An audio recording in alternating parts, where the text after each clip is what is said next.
All right, first order of business today, guys, and in news, we have recently gotten a load of some new Marvel Legends, and the big one, I think, the one that everyone wants to talk about, is the new Spider-Man VHS 2-pack with the Green Goblin and Mary Jane, which was revealed on 4/20.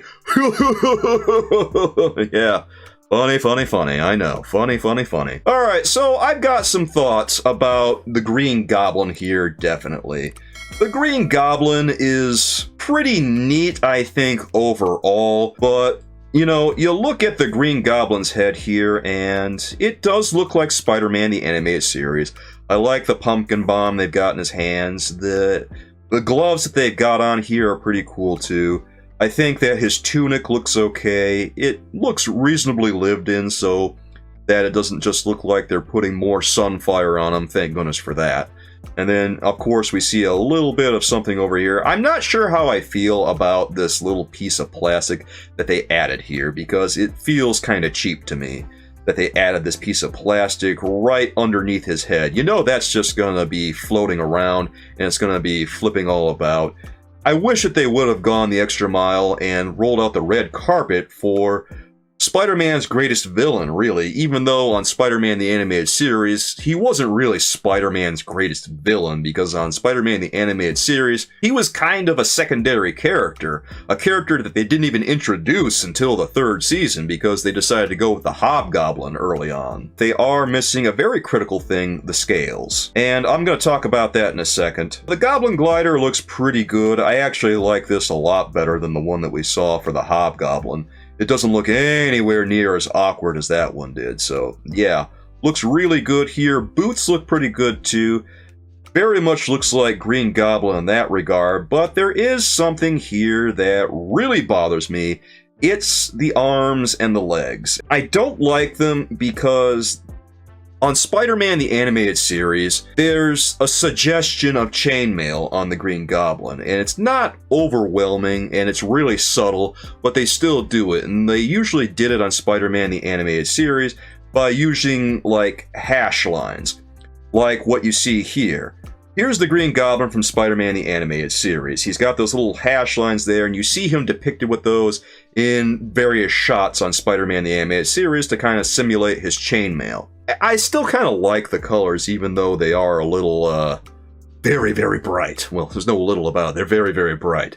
I think that the fuchsia and the green look great together. They're visual complements. I think my favorite part of this action figure is definitely the head sculpt, because it does look very much like the cartoon, and they went the extra mile on that. It's just that on the Green Goblin, on all Spider-Man characters actually, you wish that they would roll out the red carpet for these. And they never really seem to want to roll out the red carpet for the most popular characters. They do all the extra work on all these, like, Avengers action figures, or whatever action figures that no one really cares about, but when it comes to a character like the Green Goblin, they keep phoning it in for some reason. They put too much effort into MCU action figures, and no one cares about them. No one wants them. I see my videos on MCU Marvel Legends, no one watches them, no one cares. Another thing to take into consideration is that Toy Biz made their animated Green Goblin back in the 90s, and this is what it looked like for the most part. And obviously this action figure in this shot has aged a little bit because some of the colors are a little off kilter, and that just happens over time sometimes. But if you look at this one, you notice that Toy Biz took the initiative and suggested the chainmail much like the cartoon would do.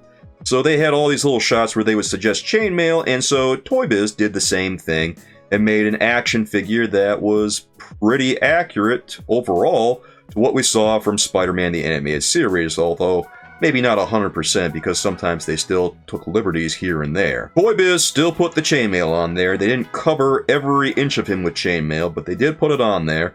So I think this is another instance where we're looking at an action figure that's honestly superior in sculpt to what we see from Hasbro's Marvel Legend. The head sculpt looks better, but the body sculpt at Toy Biz is just outperforming what we're seeing from Hasbro. This could have been such an easy slam dunk, and if they just put a little bit more effort into the action figure, then we would have had something.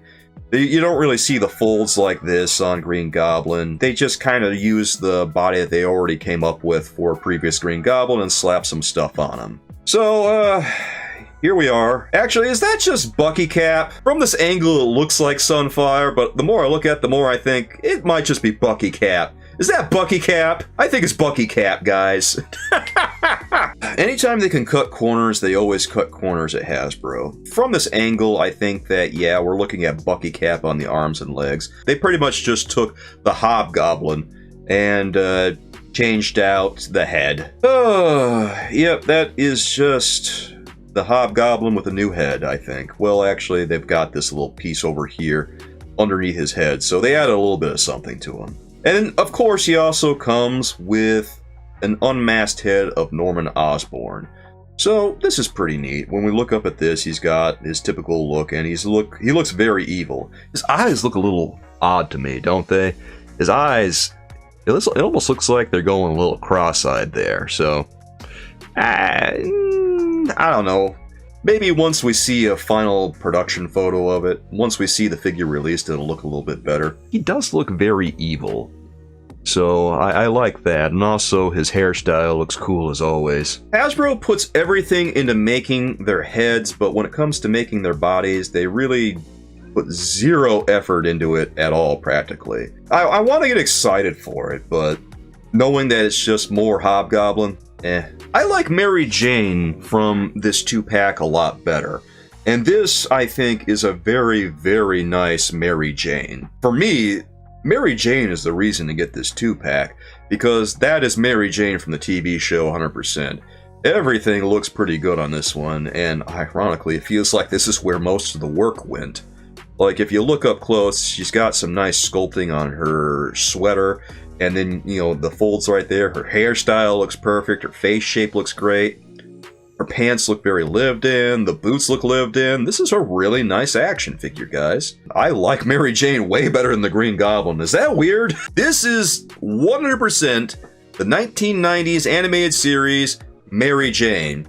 And I love this action figure. I know a lot of people are probably going to get this for the Green Goblin, but I'm just looking at this and I don't really have any notes here. That's Mary Jane, guys. That is tight. I love her. I love what they've done with her. And I think that if Hasbro did this kind of work on the Green Goblin, I would be saying much nicer things. I can't justify spending, what, $52 on just to get a Mary Jane that I really like and a Hobgoblin.